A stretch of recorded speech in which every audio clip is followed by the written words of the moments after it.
Je le disais tout à l'heure, presque tous les journaux ont commenté cette actualité ce matin. Le journal du groupe GFM, Amadou Ba, Diouf Sarr, âpre bataille.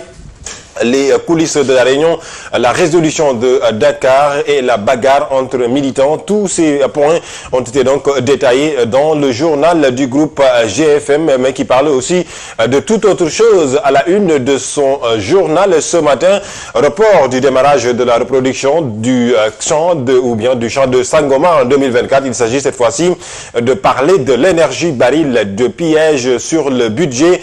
Le journal barre à sa une ce matin donc, c'est-à-dire les risques sur les projections budgétaires pour 2023 et les éclairages de l'économiste donc Mamadou Dia. Vous le voyez donc dans le journal du groupe GFM. On continue et se poursuit donc sur l'apparition des journaux de ce matin avec le journal 24 heures qui parle aussi tout autre chose, cette fois-ci de la lutte ou bien de la sortie en tout cas du F24, cette plateforme qui regroupe toutes les forces vives de la nation, libération des détenus politiques, élections inclusives, levée du blocus autour du candidat de PASTEF, je dirais même de Ousmane Sonko, la veillée d'armes du F24, il faut le dire, le F24 qui dit avoir gagné un combat mais pas la guerre. Le combat gagné, c'est non à la troisième candidature du président Macky Sall qui a jugé nécessaire de renoncer à cette candidature. Selon eux, le combat se poursuit et ils ont donc prévu une manifestation vendredi prochain qui sera donc fait au niveau de la place de la Nation. Il faut le dire, Abdoul Mbaye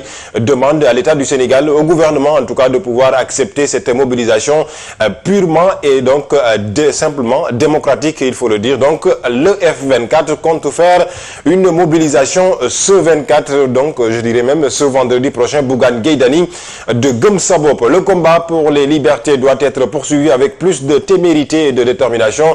Vous voyez donc, c'est pas mes propos, c'est les propos du leader de Gëm Sa Bopp, Bougane Gueye Dany, aussi donc membre de cette plateforme du F24. Et nous allons poursuivre donc et finir justement donc avec le journal Le Quotidien qui parle aujourd'hui encore une fois de cette guerre d'opposition au cœur de la paire, l'Alliance pour la République, Birame Touré.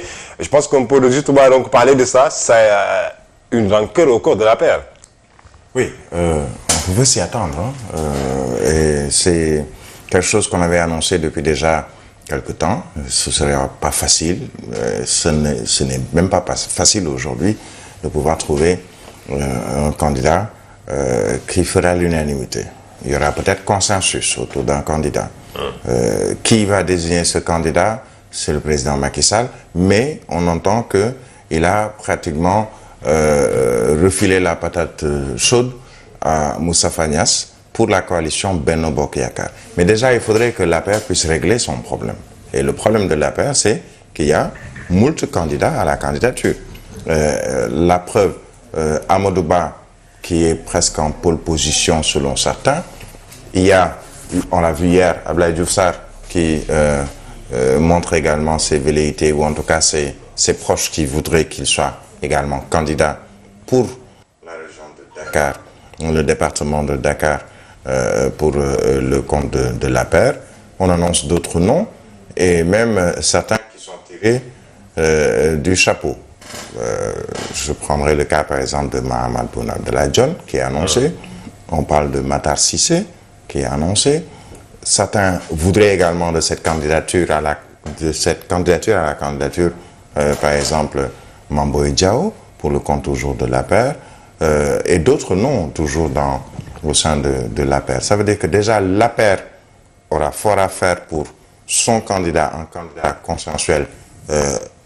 Quand on nous dit par exemple que Abdoulaye Daouda Diallo a le soutien du Sud, pour être également candidat à la candidature. Il a déjà le Nord avec une partie, notamment Podor, Matam, entre autres. Le problème reste entier, déjà pour l'APR. Maintenant, au-delà de l'APR, peut-être qu'il y aura moins de problèmes pour la coalition Benno Bokk Yakaar, même si on sait que le Parti socialiste voudrait également positionner son candidat. Ce n'est jamais chose facile, surtout pour un président sortant, de devoir désigner, en l'état actuel des choses, un dauphin, et surtout un dauphin qui pourra avoir l'assentiment d'une bonne partie de l'électorat sénégalais. Parce qu'au-delà des histoires de partis politiques, APR, Benno, je ne sais pas encore autres, PDS, PASTEF, etc., ce seront les Sénégalais qui vont choisir. Et le choix peut être fait sur un nom politique, puisqu'on annonce également d'autres qui sont, peut-être pas de l'APR ou de Benno, qui sont également annoncés comme candidats à la candidature et qui sont peut-être moins politiques ou moins en vue au plan politique et qui ont quand même quelque chose peut-être à faire valoir au plan national. Ce qui s'est passé hier, par exemple, à l'APR, pour moi, ce n'est que le début, au siège de l'APR, ce n'est que le début, pratiquement il y a eu ces saccages, il y a eu des bombes lacrymogènes ou pompes asphyxiantes, qu'il y ait eu d'autres velléités et même des huées. Malgré la présence des responsables de l'APR. Il y avait tous les responsables de l'APR, ou en tout cas les plus en vue. Parce que quand on dit responsable de l'APR, il y avait Amadou Ba, il y avait d'autres du parti, il y avait Abdoulaye Daouda Diallo. C'était quoi l'origine de cette rencontre? Montrer que nous sommes tous membres de l'APR, mais tous fidèles aux idéaux, aux principes et au choix qui sera fait par le président Macky Sall. Mais ce qu'on a vu, c'est qu'il y a quelquefois par partisans interposés et quelquefois même par presse interposée, des bagarres entre les candidats à la candidature. Ça peut être des duels à fleuret moucheté, comme on dit. Ça peut être également des duels épiques.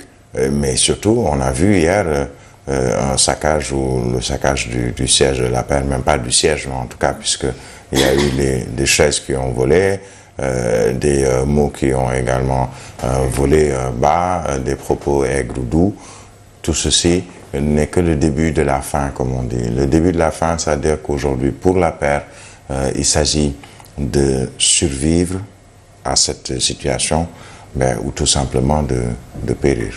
Est-ce qu'il n'est pas temps de revoir la structuration du parti, peut-être pour éviter certains problèmes? Oui, alors je le disais je pense il y a quelques semaines, le problème de tous nos partis politiques au Sénégal, c'est cette structuration. Alors, ce que j'entends par structuration, c'est quoi?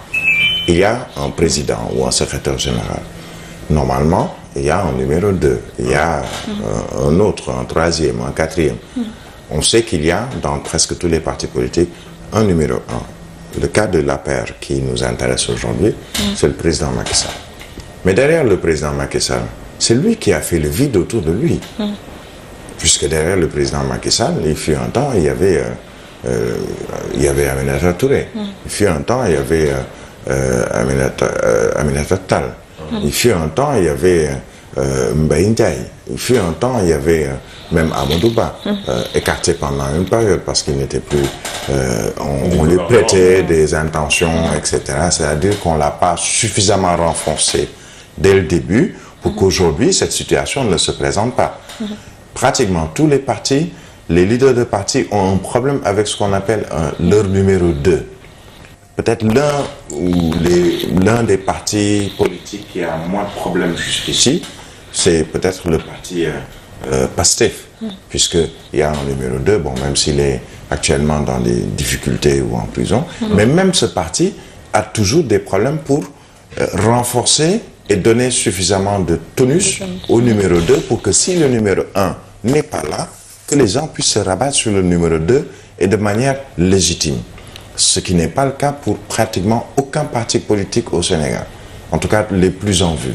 Mais il y a certains partis politiques où on ne connaît même pas le numéro 2, où c'est le président du parti ou le secrétaire général national du parti ou le secrétaire général du parti, quelle que soit la fonction ou en tout cas le titre qui lui est donné. Mais après lui, on ne connaît plus personne derrière lui. Tout simplement parce que c'est lui qui est présent dans les réseaux sociaux, c'est lui qui est présent dans la presse, c'est lui qui tient les meetings, c'est lui qui organise tout, c'est lui qui est au devant de la scène, c'est à lui qu'on donne le micro, même s'il y a un numéro 2 ou numéro 3 ou autre qui doivent organiser des choses. Mais la finalité, c'est lui la star. Et pratiquement, on a un peu starifié, entre guillemets, les leaders des différents partis politiques. Aujourd'hui, peut-être le Parti démocratique sénégalais a connu cela. Le Parti socialiste l'a connu également et continue même à le connaître puisqu'on se pose la question qui est numéro 1, qui est numéro 2. La structuration des partis politiques pose problème puisque on vous dira, il y a des postes, hein, secrétaire général national, adjoint chargé de ceci, chargé de la propagande, chargé des questions de santé, etc., etc. Dans les textes, tout est clair, mais dans les faits, il n'y a qu'une seule personne, c'est le leader du parti, celui qui a créé son parti et qui demeure la constance, en fait.